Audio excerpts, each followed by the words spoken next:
Ada salah satu sahabat Nabi SAW, saat beliau punya istri, istrinya umur kandungannya 9 bulan. Saat ini anak lahir, ini sahabat Nabi lagi nunggu Nabi SAW dalam keadaan sakratul maut, dalam keadaan naza. Sampai Nabi meninggal, ada pembantunya datang, "Wahai sahabatku, istrimu telah melahirkan." Setelah pemakaman Nabi, ini sahabat pulang. Begitu pulang ngelihat, "Aku, istriku sudah melahirkan, sudah. Apa anaknya laki-laki? Beri nama dia Muhammad," katanya. Dikasih nama Muhammad. Saat Muhammad kecil umur 1 tahun, setiap bangun malam, sepertiga malam, dibangunin tuh anak, suruh bengong ngeliatin bapaknya sholat. Setiap malam dibangunin. Kita tega gak ngeliat umur anak setahun, kita bangunin suruh ngeliatin kita lagi sholat? Gak bakal tega. Begitu 2 tahun, begitu juga. Dibangunin setiap sepertiga malam, setiap lagi sholat, gak boleh dalam keadaan tidur, liatin bapaknya lagi sholat. Sampai ini anak umur 3 tahun mulai dibawa ke masjid, diajak sholat ke masjid, duduk sama-sama sama orang tuanya di masjid. Sampai umur 5 tahun Muhammad sudah bisa menghafal Al-Quran. Muhammad sudah mengikuti sunnah Nabi. Puasa Senin Kemis enggak pernah lewat. Kadang puasa Nabi Allah Daud. Sunnah semua dijalani. Di Muhammad 5 tahun udah mulai pentes.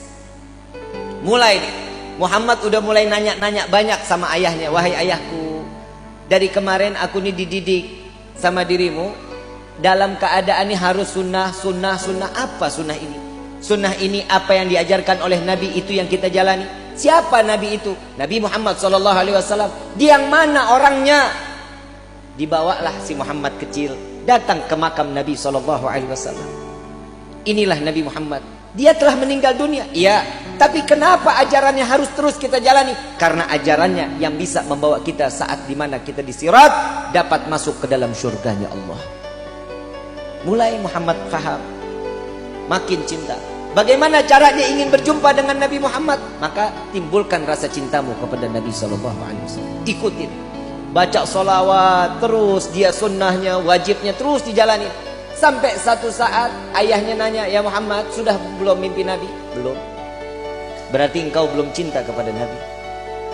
Sampai suatu saat dengan mahabbah yang luar biasa, sampai netes air mata Muhammad. Itu malam dimimpiin sama Nabi. Dimimpiin Nabi, dia bangun ketemu ayahnya. "Ayah, malam ini aku berjumpa dengan Nabi." "Engkau baru bermimpi, aku sudah berjumpa dengan Nabi Muhammad SAW." Saat sampai umur 9 tahun, si Muhammad sedang main. Tiba-tiba terdengar suara azan, "Allahu Akbar, Allahu Akbar, Allahu Akbar, Allahu Akbar." Tapi azannya ini belum waktu sholat, belum masuk waktu sholat. Si Muhammad ini lari ke gudang, ambil perisai, ambil pedang, lari naik tunggangin kuda punya bapaknya. Ada di barisan yang paling depan si Muhammad. Sayyidina Abdurrahman bin Auf saat itu pemimpin peperangan, bertanya, "Ini anak siapa?" "Oh, itu anakku, itu Muhammad anakku," kata sahabat. "Bawa pulang, ini anak masih 9 tahun, belum boleh ikut perang." Karena di saat zaman dahulu 12 tahun baru boleh ikut perang, tapi 9 tahun belum boleh. Begitu digendong si Muhammad kecil, ditanya, ayahnya ditanya, "Ya wahai ayah, bukankah engkau selalu mengajariku untuk menjalankan sunnah Nabi SAW?" "Iya." "Lalu bagaimana dengan peperangan? Bukankah peperangan ini adalah salah satu sunnah Nabi SAW?" Gak bisa ngomong bapaknya. Dilepas. "Baik, bagaimana? Aku ingin berperang wahai ayah." Jalan. Jalan dia minta di barisan yang paling depan, "Paman Abdurrahman, biarkan aku untuk ikut berperang bersama kalian karena aku ingin menjalankan sunnah Nabi Muhammad SAW." Dengan niat menjalankan sunnah Nabi SAW.